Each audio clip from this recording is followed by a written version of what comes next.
We are getting very close to finishing this course. I want to congratulate all of you on making it this far. Now we are just coming to the finishing touches. How do we set up our sheets? How do we make things look good? How do we add title blocks, etc.? In this video, we are actually going to learn about paper space first. I know we've talked a lot about paper space, but we've never really actually learned how to do it. So we're going to talk about the differences between model space and paper space, and then how to set up paper space. So let's get started. Mostly at this point, we have drawn in model space. When we draw in model space, if you recall, we draw true to scale. So if something is 5 feet long, we draw it 5 feet long. If it's 2,000 feet long, we draw it 2,000 feet long. So our model space is our drawing area where we draw things true to scale. If I click down here on my layout tab, you see I have a sheet. And your sheet probably looks more like an 8.5 by 11 because I've actually modified mine. It looks like a piece of paper. So this is how we output our drawings to a particular scale. On this sheet, we can have multiple scales by setting up multiple viewports. The dimensions you choose are based on the desired scale for size. For example, 1 unit represents a foot or an inch or a centimeter, anything along that line. And again, these dimensions determine how the model space interacts with your paper space. Both spaces are essential for creating your drawing in AutoCAD and understanding how they work together. So let's first go back to model space. I have 3 rectangles here, and right now my annotation scale is set to 1:1. So if I come in here and I do a linear dimension on here and I zoom in, that all looks good and proportional. And what is to happen is that when I print this, whatever scale I choose to print at, because we've set our text height to 1/8 inch or 0.125, it should come out that way. If I did all of my drawings in 1:1 and then I go and I decide, well, I really want this particular drawing to be at 1/8 inch equals a foot. Oh my goodness. You'll see that my scale changed considerably. So that's why it's important to know what scale you're working in when you're working. If these were my 3 objects and I dimensioned all of them, it would just be a big mess of dimensions. I wouldn't be able to tell what anything is. So I'm going to go back, and now I'm actually going to change my scale to 1 inch equals a foot. It looks okay here, that's not a problem. But if I had multiple dimensions on here, it might be a problem. So I'm going to go ahead and I'm going to put a dimension on here at my 1 inch equals a foot. And then I'm going to go ahead now and switch my scale to 1/2 inch equals a foot. And you can see now they're overlapping each other and it doesn't look good.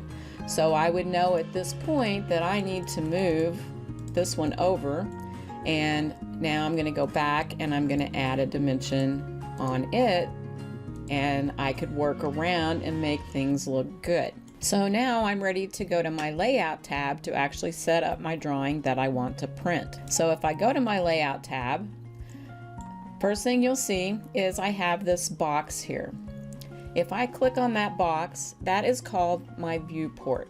And basically what that is a view into my model space. If I click in there, you notice that this box becomes a bolder line, and now my cursor is actually inside this box. It's not out here any longer. So I'm back into my model space. While I'm in there, if I type in Z enter, E enter, now you can see all 3 of my boxes. Notice as I pan and zoom, it's panning and zooming inside that box, not out here on my paper. If I come back out here and I pan and zoom, then I'm back into my paper space. So I can switch between model space and paper space very easily. I said I wanted this drawing here to stay at 1:1. So if I come down here to my scale and I set that to 1:1, it's kind of cut off. But again, if I go back in here, I can move this around wherever I want. What I don't want to do is I don't want to scale it, because now my scale has become an unknown scale. So again, I'm going to go back to 1:1, and I typically want my viewport box this perimeter here to be pretty tight to this one, so that when I add my others, I have plenty of room on my sheet of paper. If I double click out of it and I grab this box, I can stretch it over and stretch it over, and I can stretch it up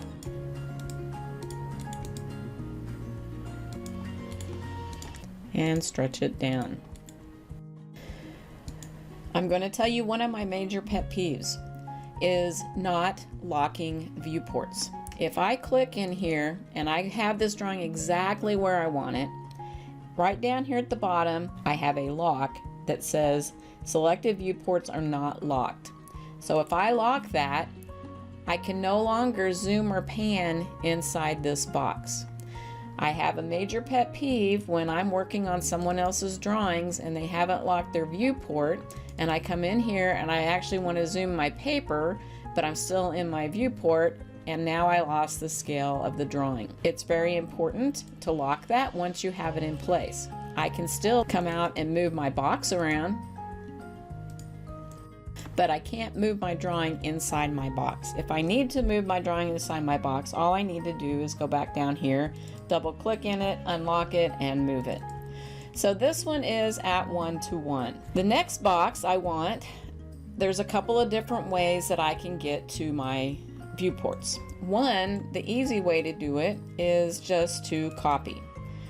The other thing you'll notice about this viewport, when we set up our layers, I had you create a viewport layer because we don't typically want this box to print, but we need to see that box on our piece of paper so we know what our limits are, etc. And I'll show you how that works when we go to actually print. The easy way, again, is because this box is already on the correct layer and everything, I can just copy this one. So if I come in here and I unlock this box, and I zoom out to where I get my second box, and I zoom in, first thing you'll notice is my dimension is not there. So again, down here on my annotation scale, I have to click on this other one. The default is typically off, so when you get into your drawing and you can't see your dimensions in text, that is probably the case. So now that I'm in this one I wanted to set at 1 inch equals a foot. If I go over here to my annotation scale and I scroll down to 1 inch equals a foot, you'll see it's much, much smaller. So again, I'm going to stretch my box over to where I only see that drawing.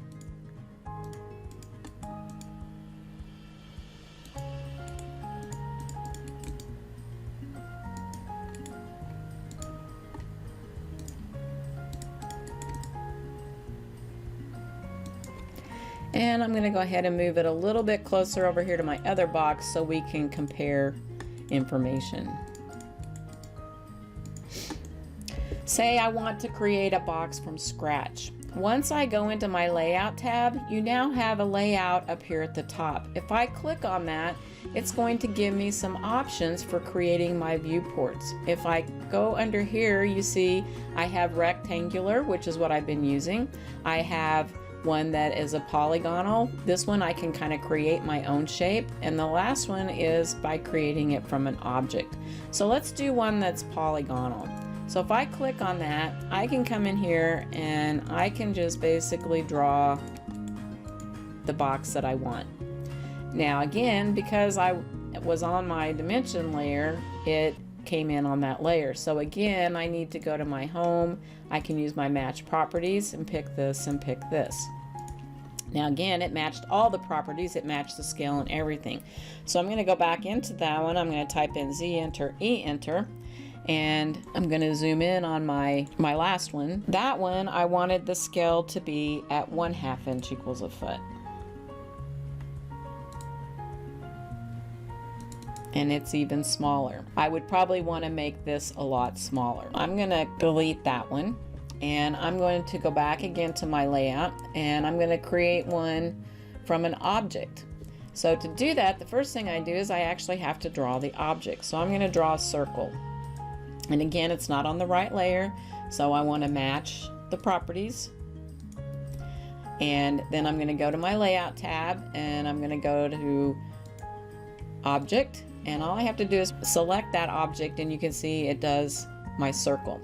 So I'm going to come over here to my third one, and again I wanted that to be at 1/2 inch equals a foot. And I'll move it around till I get everything inside of my circle. And again, I'm going to lock it. I don't recall if I locked that one. I didn't, so I'm going to lock it. And now I'm going to do move.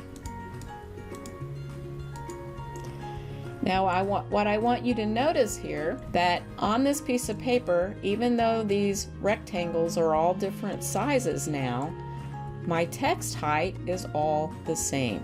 And that is the key that we want when we convert from model space to paper space. And again, that's why it's another reason it's important to make sure when we're doing our model work that we put things in at the scale we think they are. Now let's say, for instance, on this one I decided that that's too big. So I'm going to go in here, and in theory the text size should change appropriately.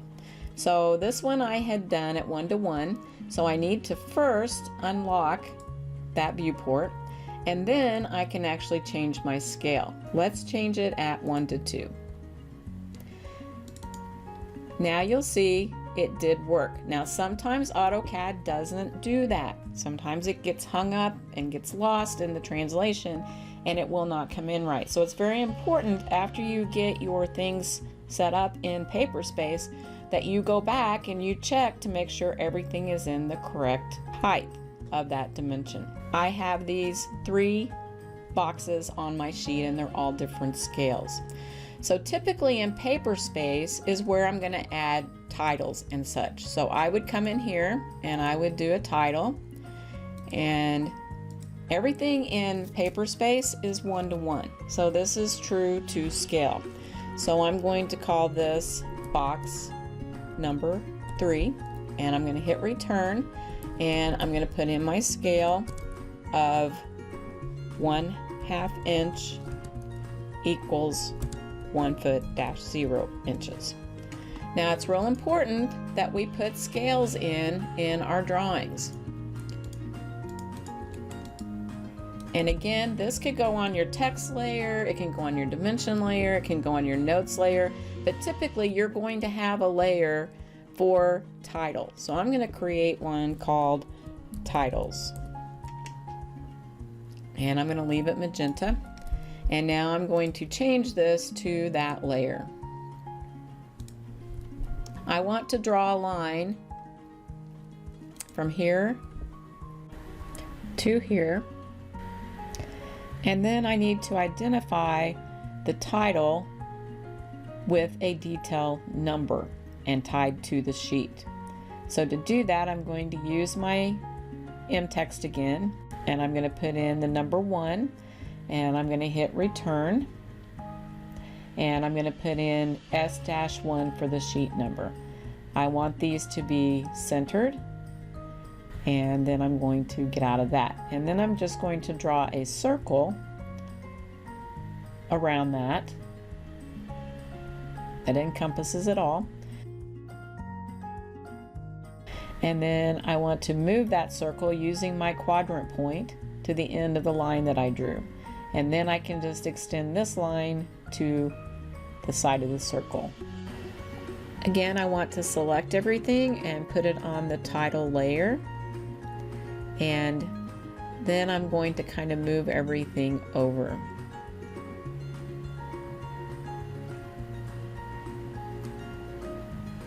Then to do the next one, all I have to do is do copy, and then I just come in and edit it to say number 2, and my scale on this one is 1 inch equals a foot.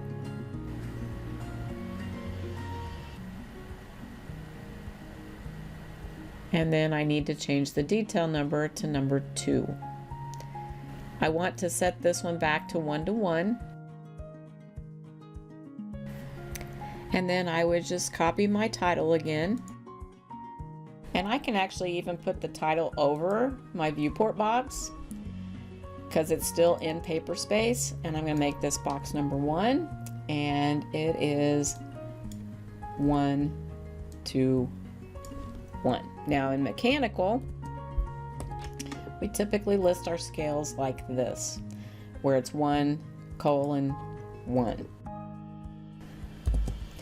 And this one would be detail number 3. So now I pretty much have my boxes and such, and I could go ahead and fill in the rest of this sheet.